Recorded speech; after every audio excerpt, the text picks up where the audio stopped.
Coming up on Mountain News this morning, the Buckhorn community is coming together to support a student who was diagnosed with cancer. Plus, Kentucky's App Harvest is no more and officially under new ownership. Dedicated to Eastern and Southern Kentucky, this is WYMT Mountain News this morning.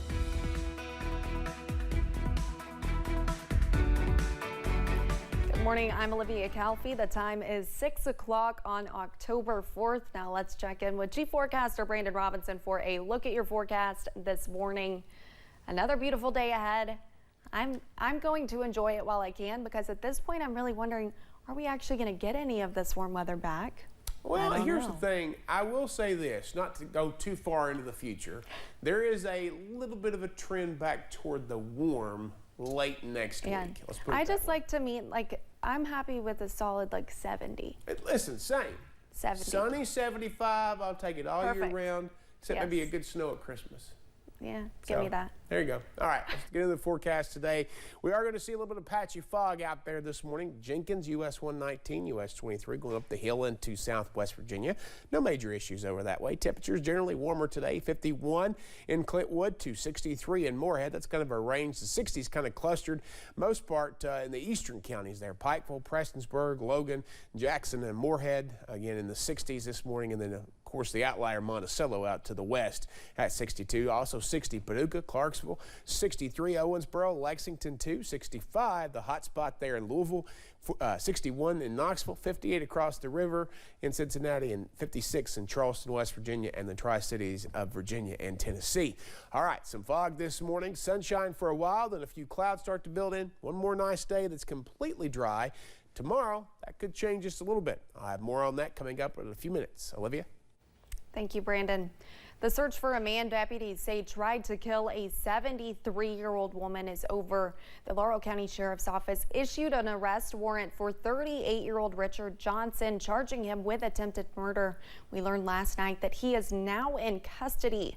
Deputies found him on Auger Springs Road in the Keavy community.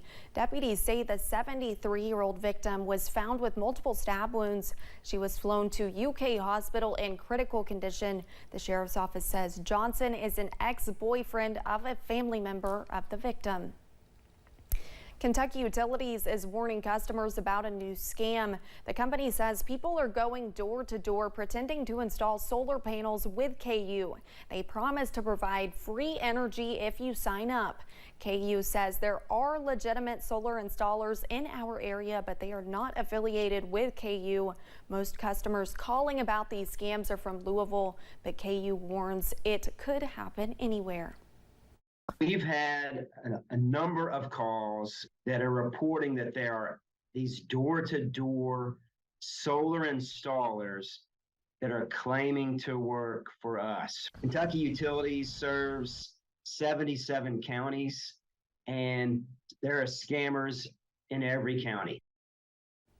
Lowry also says that this has happened in the past in other ways, and that KU is prepared to deal with it accordingly. Last month was Thyroid Cancer Awareness Month. However, this week the Perry County School District is reminding folks that thyroid cancer awareness stretches beyond the month of September. One Buckhorn sophomore, Lila Wooten, was diagnosed with thyroid cancer earlier in the year and begins treatment today in Houston, Texas. I was able to speak to her friends, coach, and principal about Lila as she fights like a wildcat. She adds kindness to our friendship, and she's just like the glue to us. Lila Wooten is described as a wonderful friend, incredible athlete, and just the kind of person you want to be around. If we didn't have her, I don't know what we would do. She's the best. And when Lila was diagnosed with a rare aggressive medullary thyroid cancer, her community and school have rallied around her. We all love her, and she's going to get through this. And this week, Lila traveled with her mom to Houston, Texas to start treatment on Wednesday. During a phone interview with her mom, Donita, she says they are praying for good news. It is an aggressive cancer. If it gets in the lymph nodes, it has the possibility to spread. The main places there's four: the brain, the bones, the liver, and the lungs. We're praying it hasn't went anywhere else. And the community is continuing to cheer Lila on from home. From volleyball games in her honor to fundraisers and even a day, October 4th, they are calling Lila's Day. Our district is having Lila Day, so everyone across our district is supporting her wearing the thyroid cancer awareness ribbon. Also asking people to wear purple, hoping to remind Lila that she will not fight alone. I would tell her that everything's going to be okay and that God has got her, and I'm praying for her and that I love her to death. Just fight it all the way. You're a good person. We know you got this. Just fight like a wildcat.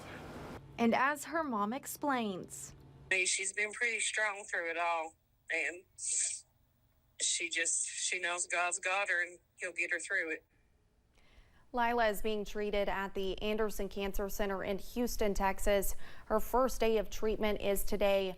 Perry County school staff has asked everyone to wear your thyroid cancer awareness buttons, shirts, or purple for her today. Sports specialization is becoming more and more common among young athletes, meaning when a player focuses on just one sport year-round. Allie Schnack is an outreach athletic trainer with UK Sports Medicine at Garrett County High School. She says the trend of sports specialization can cause an increased rate of injuries typically seen in older players. Especially with upper extremity sports, if they're sports specializing, that's where we're seeing a lot of these overuse, the Tommy John injuries, the labral tears, rotator cuff strains and tears, etc., just because their body is just so locked in on doing one motion over and over and over again. She recommends mixing things up to make sure you are working multiple different muscle groups.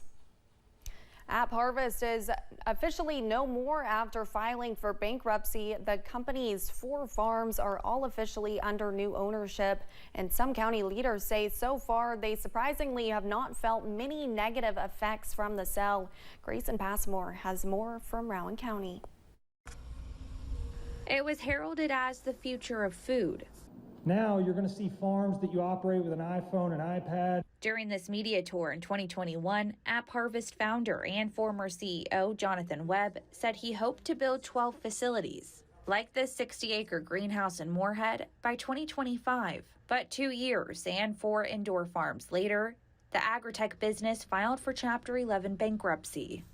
A group called Equilibrium bought the greenhouses, and each of the farms in Moorhead, Somerset, Richmond, and Berea are now operating under new owners.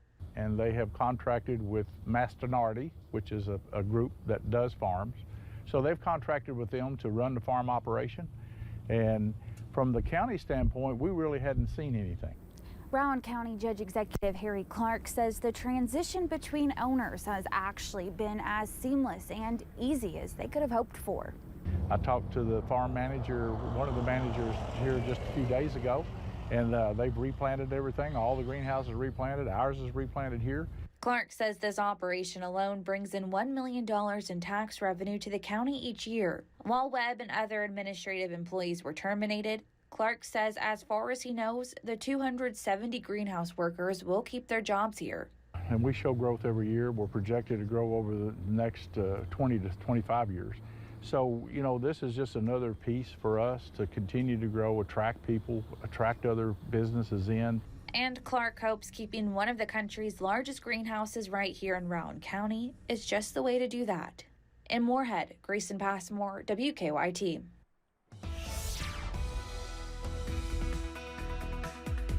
Coming up on 6:09, we are looking at some patchy dense fog as we look down from the valley or into the valley from Buffalo Mountain. Our transmitter site this morning, you can see it there kind of like a blanket, some of those valleys. 55 up there, 55 in town, 55 Manchester, Irvin as well this morning. 63 in Moorhead, 60 in Prestonsburg and Pikeville, 62 Jackson and Monticello, and 61 in Logan, 51 the cool spot in Clintwood. So as you track out the day, you're going to start the day with some patchy fog and some sunshine.